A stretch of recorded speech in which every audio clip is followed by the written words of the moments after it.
kabar semuanya? Semoga kita semua berada di dalam lindungan Tuhan. Mari kita bangkit berdiri. Bersyukur jika hari ini kita masih bisa berkumpul di sini, itu semua karena anugerah Tuhan. Mari kita ungkapkan rasa syukur atas anugerah Tuhan melalui puji-pujian. NKB 133 ayat 1 dan 2. Syukur padamu ya Allah. Syukur padamu ya Allah atas segala rahmat-Mu. Syukur atas perjumpaan dari kasih-Mu penuh. Syukur atas pekerjaan walau gugur lama. Syukur atas kasih sayang dari sana dan aman.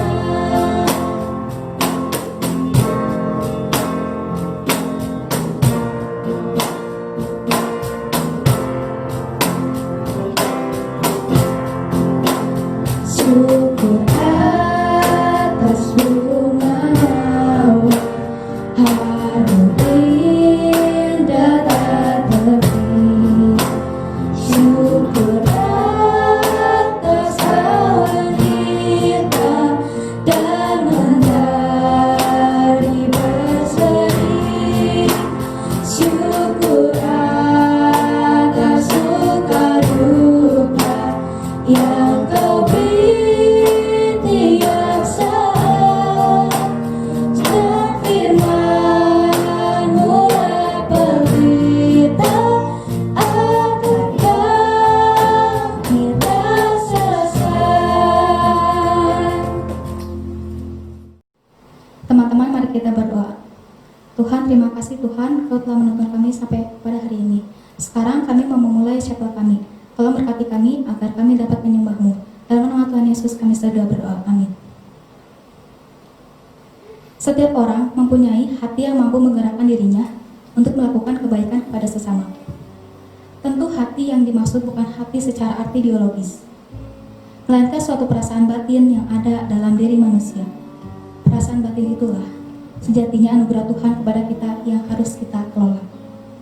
Tuhan memberikan kita hati supaya mampu menimbang dan memutuskan setiap pilihan di dalam hidup kita. Tentunya, seturut dengan kehendak Tuhan, Tuhan pun juga memberikan hati supaya kita dapat menjadi berkat bagi sesama. Hari ini kita mau belajar tentang hati yang berbagi. Dalam firman Tuhan hari ini, ingin mengajak kita melakukan perbuatan baik yang didasari oleh kemurahan hati. Firman Tuhan dalam Amsal 3 ayat 27 mendasari perenungan hari ini. Janganlah menahan kebaikan daripada orang-orang yang berhak menerimanya, padahal engkau mampu melakukannya. Untuk merenungkan hal tersebut, kita mau bersama-sama mendengar kesaksian hidup dari seorang pendeta yang pernah menjadi pasien COVID-19.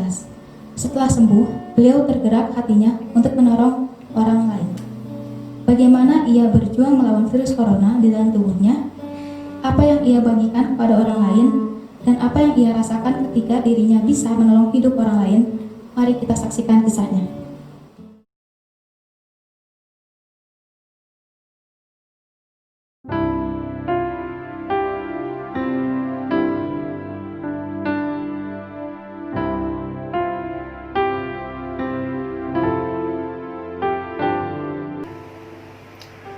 Saya Yedi Otnia Lilinde. Saya adalah pendeta GKI dengan basis pelayanan di Jemaat GKI Sunter. Saya juga bertugas sebagai pendeta konseling di BPK Penabur Komplek Kelapa Gading. Beberapa bulan yang lalu, saya terinfeksi COVID-19. Awalnya, sejak tanggal 19 Maret, saya mengalami demam yang cukup tinggi, sehingga pada tanggal 23 Maret, kami memutuskan untuk ke rumah sakit dan disarankan ke bagian UGD. Di sana dilakukan pemeriksaan darah, pengukuran suhu tubuh, dan juga ronsen paru-paru. Hasil pemeriksaan darah saya cukup baik. tetapi suhu tubuh saya mencapai 39,1. Dan hasil ronsen paru-paru memperlihatkan adanya flek akibat virus pneumonia bronko. Berdasarkan kondisi paru-paru dan suhu tubuh, saya disarankan untuk segera dirawat. Pada malam itu juga saya dirawat di ruang isolasi. Saya dirawat sejak tanggal 23 sampai 25 Maret. Tanggal 25 Maret saya diizinkan untuk pulang ke rumah. Tetapi sebelumnya pihak rumah sakit melakukan pemeriksaan swab terhadap saya. Setelah itu kami pulang. Sesampainya di rumah, kami langsung melakukan isolasi dan karantina mandiri secara ketat. Kebetulan rumah pastori yang kami tempati memungkinkan untuk kami melakukannya. Sejak hari itu, saya tidur di kamar di lantai bawah, sementara istri saya dan keponakan tidur di kamar di lantai atas. Perasaan saya pada saat itu awalnya biasa saja. Memang saya sempat mengalami khawatir ketika saya mendengar berita salah seorang kawan saya meninggal karena COVID-19. Tetapi bukan itu yang membuat saya khawatir. Yang membuat saya khawatir oleh karena sampai pada hari itu saya belum menerima hasil pemeriksaan swab saya. Apakah positif ataukah negatif? Saya belum tahu. Kalau hasilnya negatif mungkin tidak terlalu masalah. Tetapi kalau hasilnya positif, bagaimana dengan istri dan keponakan saya yang selama ini tinggal satu rumah dengan saya? Pada saat itu, sebenarnya saya diajak untuk berdoa lagi, dan berdoa lagi. Saya melakukannya. Sehingga saya mengalami ketenangan, sehingga saya juga bisa berpikir secara positif mengenai peristiwa yang saya alami. Sehingga ketika tanggal 2 April pihak rumah sakit dan dokter memberitahukan hasil pemeriksaan swab saya positif, saya tidak terkejut. Tetapi pada saat itu, istri saya ada di situ. Ia mendengar bahwa hasil pemeriksaan swab saya positif.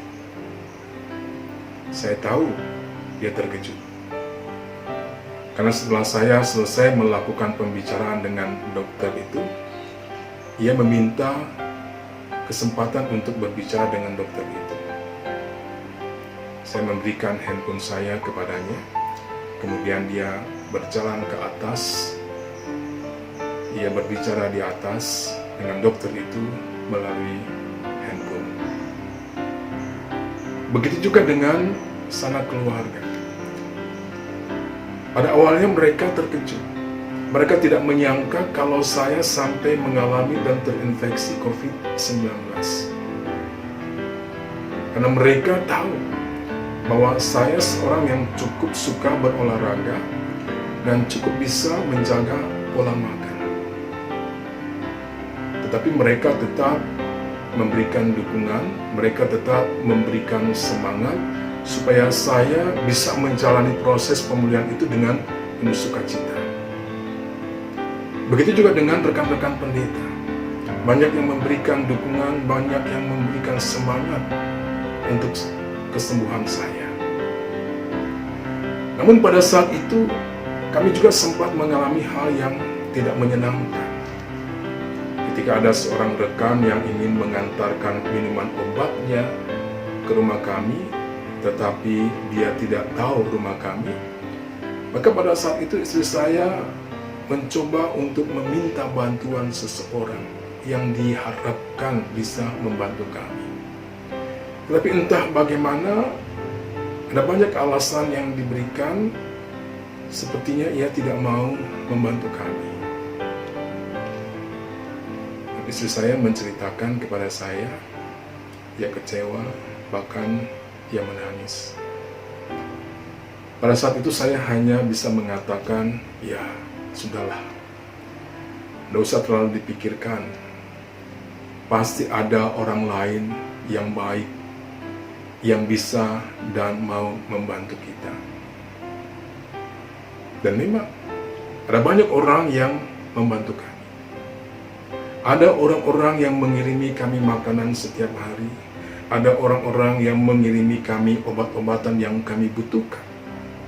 Sehingga kami pun harus bisa membatasinya. Kami bersyukur Tuhan memperhatikan kami. Sehingga kami mengalami kebaikan-kebaikan Tuhan. Untuk proses pemulihan itu sendiri boleh dikatakan memakan waktu lebih kurang 2 bulan. Dan dalam waktu lebih kurang 2 bulan itu sudah dilakukan 3 kali pemeriksaan swab. Swab yang pertama hasilnya positif, swab yang kedua dan yang ketiga hasilnya negatif. Dengan hasil 2 kali negatif berturut-turut, maka saya bisa dikatakan sembuh. Dan setelah sembuh, saya melakukan donor plasma darah. Sampai saat ini, saya sudah melakukannya 4 kali. Plasma darah adalah komponen darah berupa cairan berwarna kekuningan yang berfungsi untuk membawa sel-sel darah. Tidak hanya sel darah, plasma darah juga berfungsi membawa berbagai nutrisi penting yang menunjang kesehatan tubuh kita. Dan manfaatnya bagi saya sama seperti kalau saya melakukan donor darah. Sedangkan manfaatnya bagi orang-orang yang terinfeksi COVID-19, mereka seperti menerima antibodi dan memilikinya untuk mereka bisa melawan virus yang ada dalam tubuh mereka untuk proses kesembuhan dan pemulihannya. Dan ketika saya melakukan donor plasma darah, saya termotivasi atau saya digerakkan oleh karena memang saya secara rutin melakukan donor darah. Dan ketika sedang menjalani masa isolasi dan karantina mandiri, saya sempat bertanya kepada istri saya, apakah dengan kondisi saya yang sudah pernah terinfeksi COVID-19 masih dimungkinkan untuk melakukan donor darah?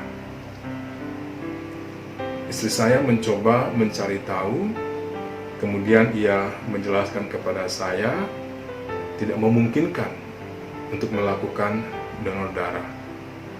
Tunggu sampai masa pandemi COVID ini berakhir.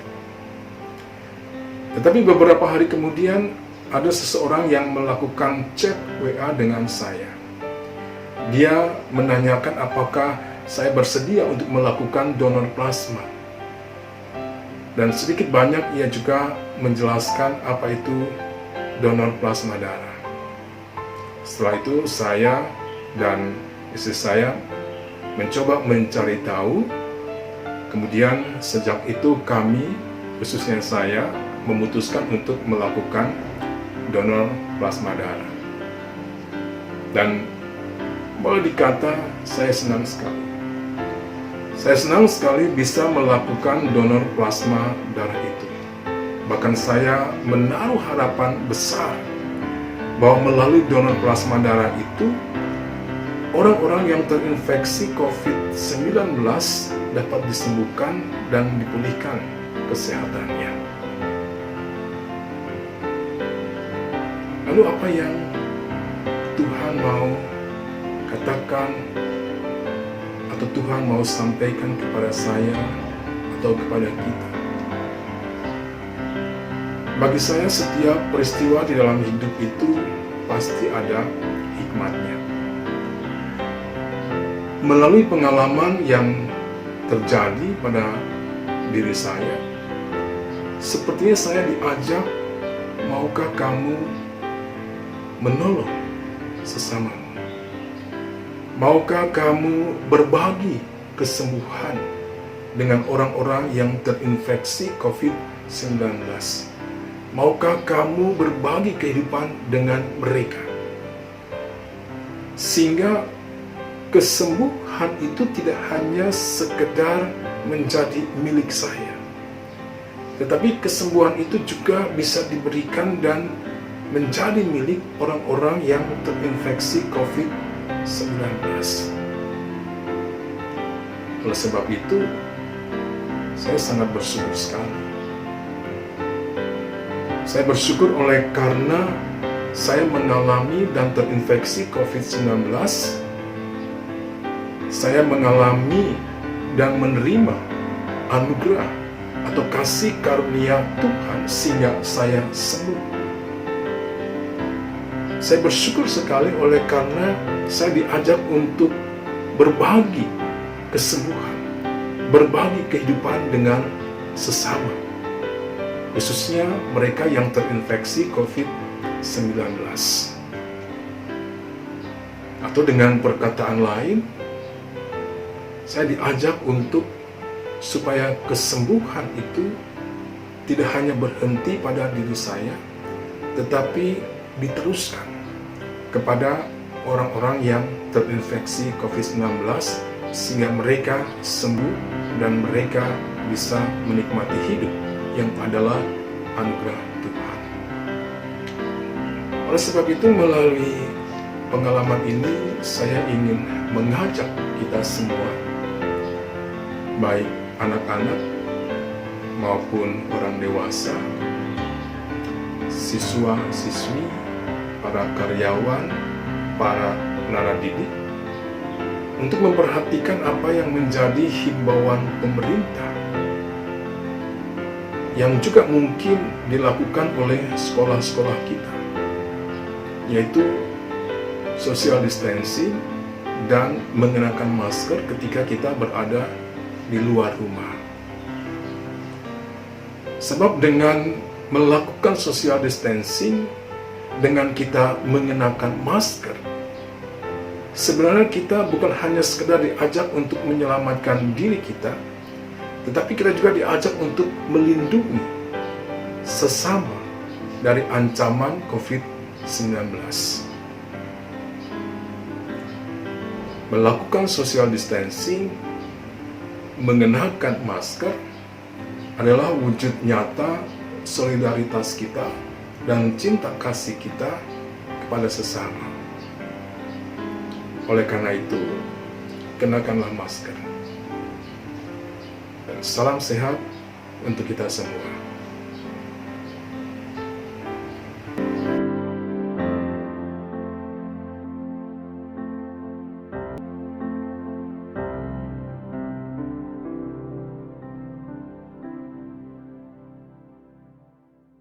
Teman-teman, bagaimana kisahnya? Menarik bukan? Pendeta Jadi mau berbagi di dalam segala keterbatasannya. Mengapa? Karena yang membuat kita sanggup berbagi bukan dari apa yang kita miliki, tetapi dari hati yang menggerakkan diri kita untuk berbagi. Firman Tuhan di dalam Amsal 3 ayat 27 yang tadi kita baca, mengingatkan bahwa kita semua bisa melakukan kebaikan kepada orang lain. Tuhan memberikan talenta dan karunia kepada kita, bukan untuk dipendam, tetapi untuk dibagikan, sekalipun dengan segala keterbatasan yang ada di dalam diri, kita tetap dapat membagikan kasih Allah. Membagikan kasih Allah hendaknya didasari oleh ketulusan hati. Ya, ketulusan hati, itulah kuncinya. Hati yang mau berbagi dapat mengubahkan segala sesuatu yang kecil menjadi besar. Hati yang mau berbagi dapat memberikan pembaharuan hidup bagi sekitar. Hati yang mau berbagi dapat berdampak positif untuk orang lain dan diri kita sendiri. Lantas, apa yang dapat kita bagikan saat ini? Apa yang dapat kita lakukan bagi sesama di tengah keterbatasan dan kekurangan kita? Kita telah belajar bahwa hati yang mau berbagi mampu menolong kehidupan sesama. Hati yang berbagi pun memberikan kedamaian di dalam diri kita. Tuhan pun menghendaki kita sebagai anak-anaknya untuk menjadi terang dan pembawa pertolongan bagi orang lain. Kini, maukah kita menjadi terang Kristus bagi sesama? Jika ya, milikilah hati yang mau berbagi. Mintalah kepada Sang Bapa untuk diberikan hati yang penuh kasih. Mari kita nyanyikan suatu pujian, Berikanku Hati.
Doa syafaat dipimpin oleh teman kita John.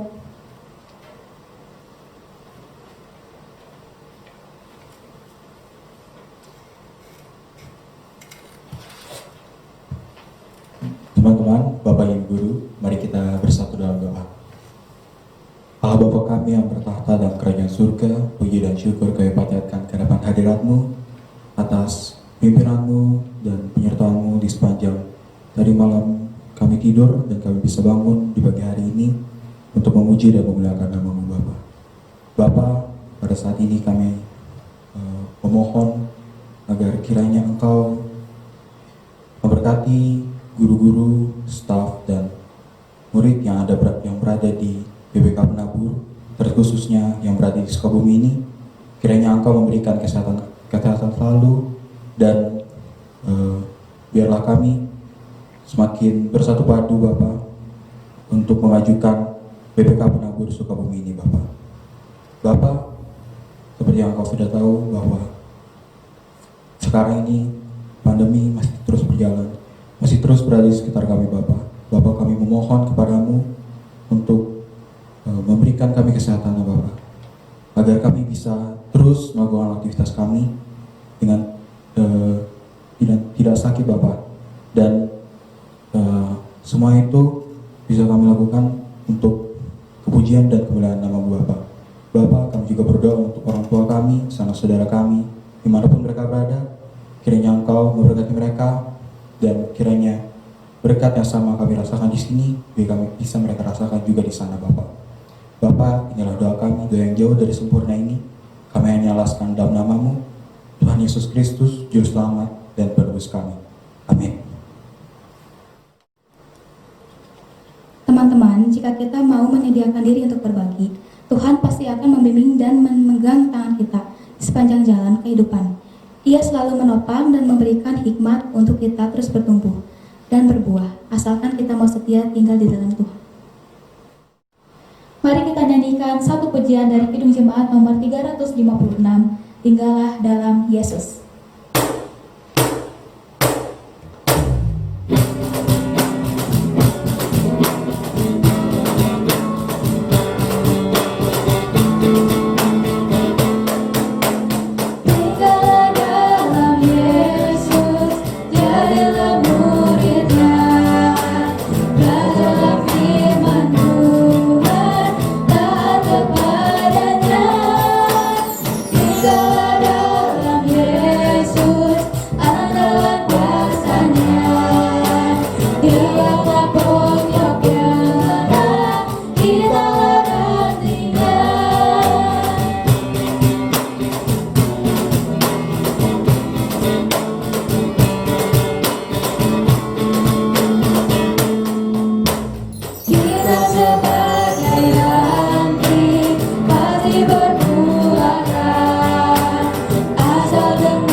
Kasih karunia dan damai sejahtera dari Allah Bapa kita dan dari Tuhan Yesus Kristus menyertai kita kini dan selama-lamanya.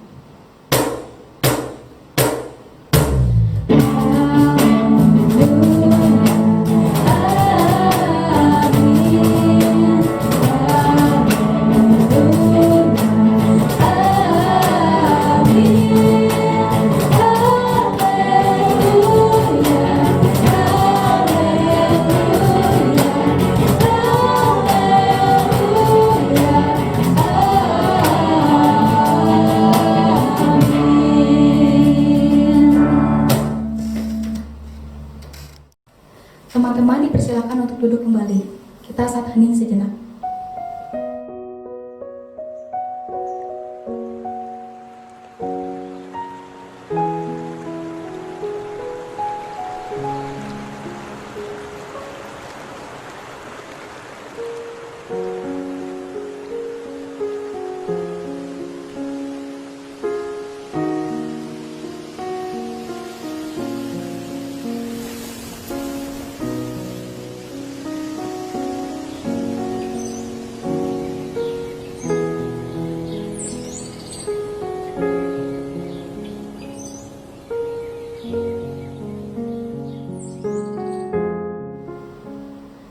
Ibadat telah selesai, Tuhan Yesus memberkati.